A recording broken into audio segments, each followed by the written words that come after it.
I'm Denis McCarthy. I'm a clinical psychologist and I'm a professor at the University of Missouri in Columbia.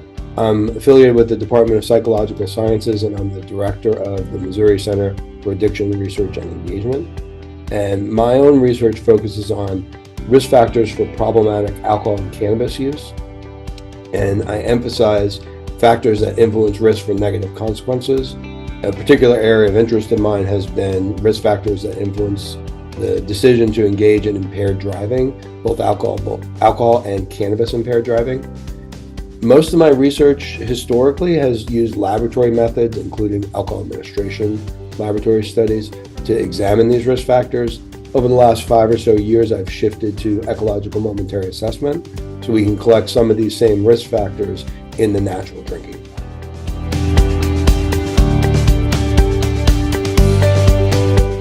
That's a good question. I think I'm going to say 3 things I'm most excited about.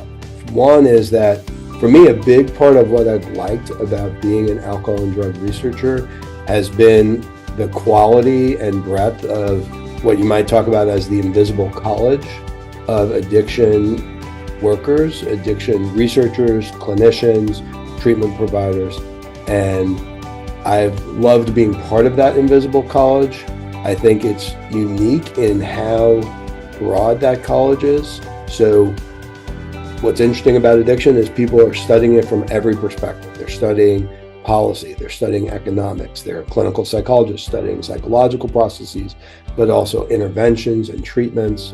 And we all have to talk to each other in order to kind of move the field forward. We have to be able to understand each other in order to make improvements in and reductions in substance use and negative consequences for use. And so being part of that invisible college for all this time has been, to me, it's been an intellectually engaging and challenging part of my career. And a journal like JSAD is an important touchstone of that invisible college. So I'm excited about kind of being part of that conversation at a different level. Then in particular for JSAD, among all the journals, what I'm excited about is I really appreciate that the journal is published and owned by the Center of Alcohol and Substance Use Studies and Rutgers University. That status for JSAD, I think, gives us the opportunity to have the editors, to have the reviewers, to have the authors of the material that JSAD publishes be the drivers of the direction of the journal, the topics the journal discusses, in a way that is a little bit more difficult when you're owned and published by a for-profit company. So that's a second thing that I really like about being involved with JSAD. And the third, just to be very honest, I think the editorial team for JSAD has always been strong. I think Tom Baber, I've been involved with JSAD for a while. I came in as an assistant field editor when Tom took over, and he's been a giant in the field my entire career. I've always followed his work and been appreciative of his work. But I'm also really excited about Jen Reed as the editor-in-chief. I've known Jen for a long time. I'm very excited about her vision for the journal, the team that she's putting together up and down the masthead of the journal, and what I think is a great opportunity to kind of contribute to the invisible college and discussion of the addiction community with Jen as the leader.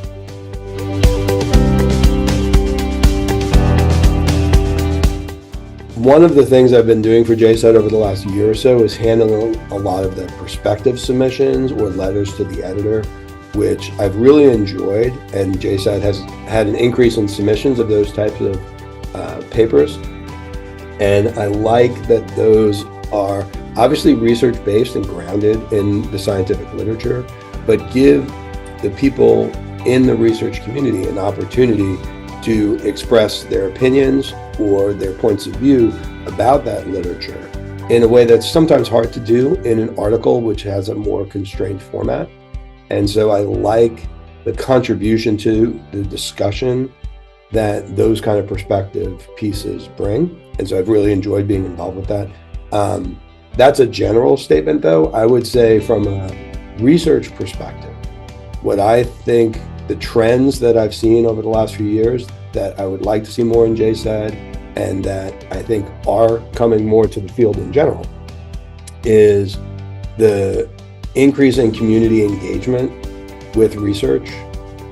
We've seen more, obviously, attention to community-based participatory research, more commitment to or working with people who use drugs or people who are affected by drug use in order to inform our research, to inform our interventions, to inform our treatment.